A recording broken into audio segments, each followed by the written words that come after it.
Hey there folks, I thought I'd do a tutorial dedicated to camera entry on the 4x4x4. There's lots of ways to mess up and it can get frustrating entering in the cube, especially getting the orientation right. So I thought I'd give a little extra help in this tutorial.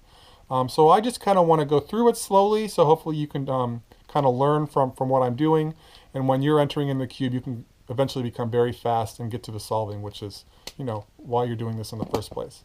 So, let me reopen my phone.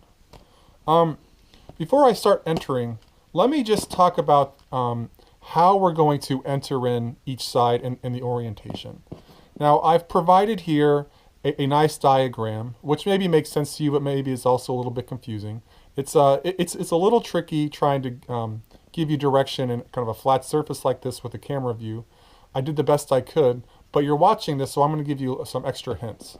What you're going to do is you're going to pay attention to the corner piece. Those are pieces with 3 colors on them, right? And you want to find the one that's red, white, and blue. Red, white, and blue. And blue is going to be facing you, white's going to be facing down, red is going to be facing the right. This is going to be our North Star, our starting point, right? Okay, this is going to be the front. And we know it's the front because blue is facing us. So when entering, you're going to enter this side, blue facing us. Then you're going to turn the cube so that the blue then goes to the right side, right? And then you're going to turn, and then you're going to take a picture of this side, and then you're going to turn it again. You're going to take a picture of this side, and now we are back to the right side with this red cube. We're going to take a picture of it, and then we're going to be back to the front. Now what you should notice is that the whole time, this white side of the red, white, and blue cube is down.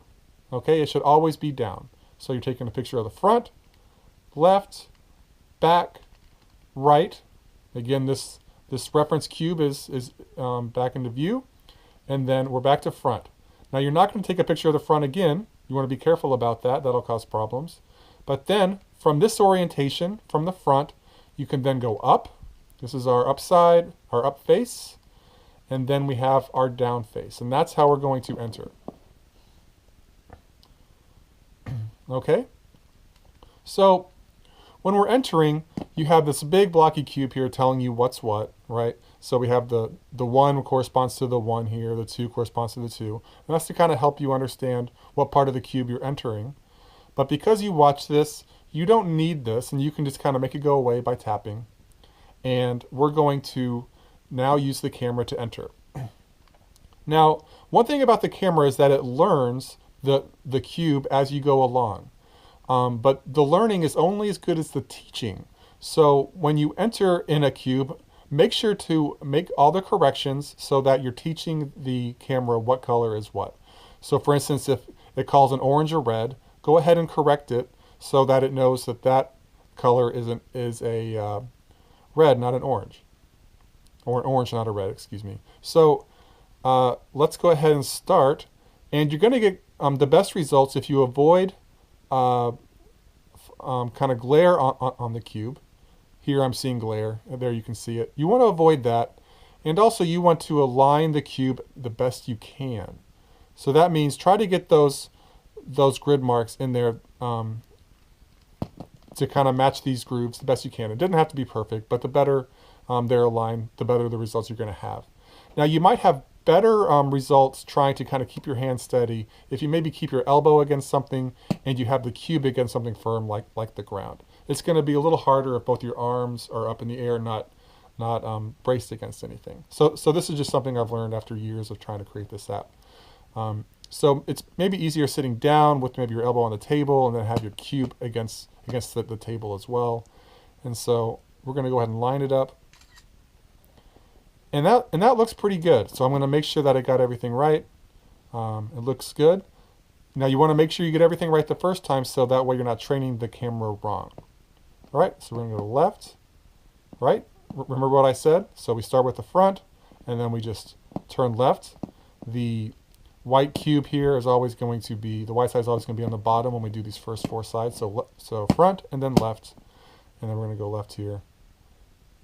All right, match up the grooves. Let's see how we're doing.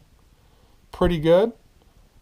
Pretty good camera performance so far. Remember, if you want to make any corrections, you just tap one of these squares and then it'll correct.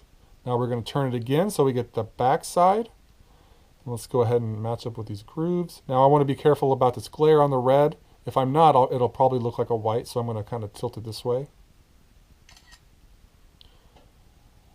Again, looking good. All right, let's go to the right side. And again, pay attention to these little circled colors down, these colored circles down here.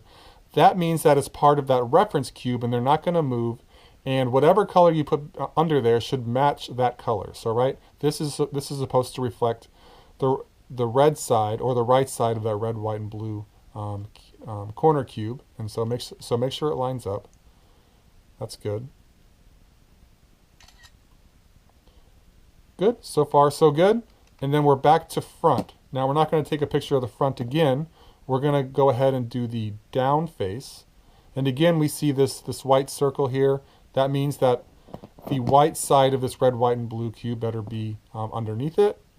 And again, we need to be careful of the glare there on that green on the top left. So I'm going to just tilt it a little bit so it doesn't have glare. And then we're going to select it. Good camera performance. Haven't had to make one correction yet, I don't think. Okay, so we're going to go to the top.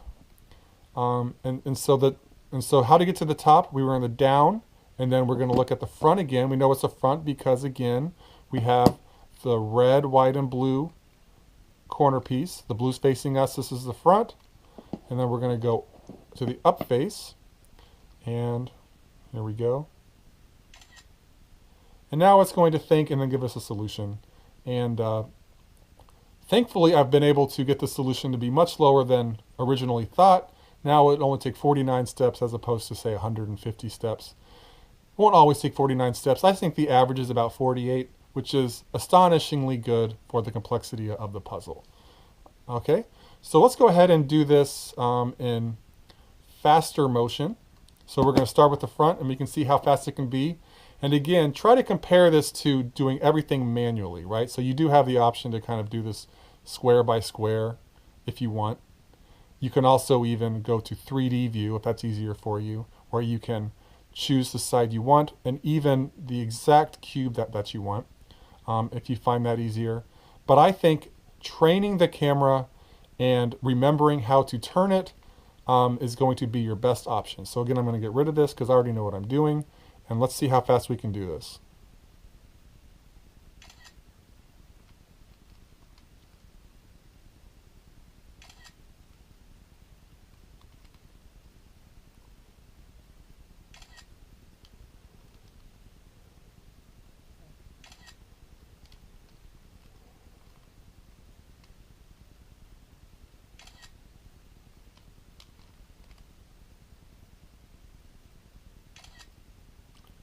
So that was pretty fast. You saw I had to make a few corrections. Maybe that had to do with glare that was on there. I was trying to be speedy about it. But I was still able to enter 96 sides accurately, very quickly, and now I'm off to solving.